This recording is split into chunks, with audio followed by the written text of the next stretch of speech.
Hi, I'm Kylee Anderson, and I watch the videos with Hans Rosling and Sheryl WuDunn, or however you pronounce her last name. Um, and they were both very interesting, talking a lot about inequality and the wealth that's spread throughout the world. And starting with Hans Rosling, the magic washing machine, he goes straight into a story of his grandma, and I was completely shocked. Well, it was his great grandma or something like that, and they lived in a normal country and they bought a washing machine to wash their clothes, and they had always been doing it by hand. They didn't have electricity to do anything, so they had to go get the water and then heat up the water and then wash them by hand, and all of this work just to wash their clothes all the time, and it just took so long. And so as the grandma or the great grandma was then with her grandkids, realized that they had a washing machine, and they got one for the first time, and the grandma literally put a chair next to the washing machine and watched the entire washing machine cycle. She just sat there watching the clothes get washed. And for myself, I'm like, that has got to be horribly boring. I would not want to do that whatsoever, because I'm so used to having a washing machine wash my clothes for me. I've never had to wash my own clothes by hand ever, and I hope I never will have to. And so I've never really been grateful for having a washing machine, but yet this grandma was so grateful for it, and she was so excited about it that she seriously sat there and watched the entire thing happen, because she realized that she would no longer have to hand wash things anymore, and that it was such a time saver for them. And then after that, he gives a fact that 2 billion people in the world today spend less than $2 a day to live. And I was like, what? Because we're from the US, and so we spend a lot more money than that every single day. And it even said that a lot of people spend approximately $40 or $80 every single day just to live.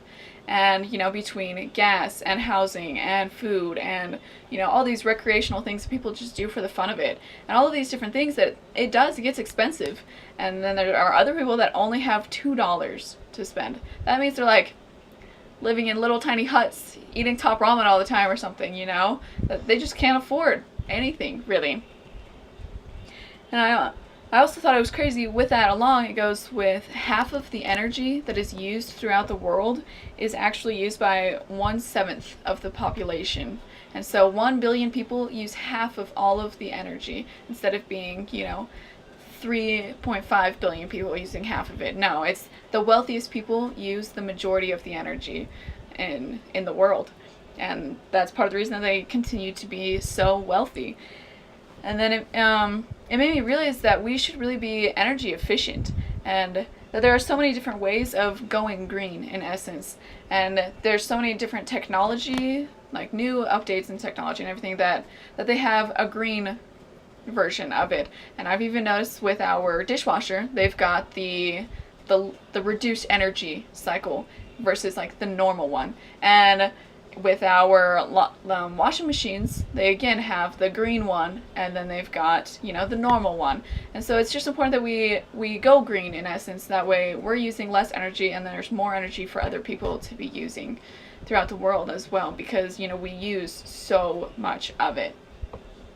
And then as it goes on with the second video, it's with Sheryl WuDunn, and it's called Our Century's Greatest Injustice. And so this is just on of girls not being educated and not being treated equally, and not having their dreams be able to be met, or even have that as an option. And in one of the countries that she talks about, it's that the parents had to pay $12 every year for their daughter to go to school. And the parents were like, we're too poor, we can't pay for that $12 for you to go to school this year. And they're like, why even bother? Like, it doesn't matter, because you're going to grow up and live in working in rice paddy fields all the time anyways. And so why should we pay for your education? Because you're not going to grow up to amount to anything. And this girl, she loved learning. She loved school. She loved the education that she was getting, and she didn't want to do that. And she knew that her family couldn't afford it, but she still walked to school. And she would just, walk forever to get there, and she would sit outside and just try to hear anything that seeped out of the doors and the windows, that she just wanted to retain everything. And she was really the best pupil in her grade, in essence. And she was getting pulled out of school because she was a girl. And after that, it continues with her going in with her education, and that she's really capable of changing, with an education, she's capable of changing herself and her family and her community. And it's crazy that to think of the impact that that would have, that people can just change so much through their education by being that example, by putting forth the effort to go, you know, that extra mile there. One of the interesting facts that she shared was that in Ethiopia, that there are so many girls starving to death, that they are in places that they're just dying, yet their brothers aren't. Their brothers are completely fine because they are sons instead of being daughters. And so the sons are being taken care of, while then the daughters are starving and they're, you know, being left out to be like, to just sit and die because people didn't care, because they're girls. And, you know, again, they're not going to do anything. They're going to grow up, get married, and leave.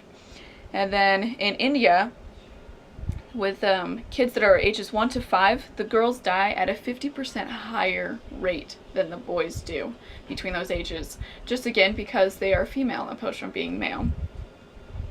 And I feel like it often always talks about the ways to fix this problem is to educate women, that way the girls have an education, they'll be able to understand what is important and what they need to be doing and what should be done and what shouldn't be done. They'll be able to educate their children, and if a woman has an education, she will raise her children better, and she will know how to raise them. And then her children will also get an education, be able to put forth more effort. And then there's just more educated people around that they can fix the problems that they are having. And one of the things that I really liked as it ends, it says, you know, why should I help? Like, me as a person, I don't see it. I don't see people suffering. I'm not suffering. I'm good. Like, why should I bother helping those people? You know, I'm totally fine with my life where it is. I'm happy. I'm, you know, pretty successful. What I'm doing, you know, everything's going to go well. And it shows that with psychologically, after our basic needs are met, then the only way to raise our level of happiness is to really, you know, be aiding a cause that's bigger than ourselves. And so that's then serving other people. And so for us to have our basic needs met, like mine are already met, and so for me to raise any of my happiness is to now go out and serve other people and to, you know, care about others. And after I care about them, then my happiness will increase more, because after my basic needs are met, then I don't need more money to get more stuff, because that's not going to actually make me happier. It's now caring about other people and serving them. And thanks for listening. That was my 2 videos.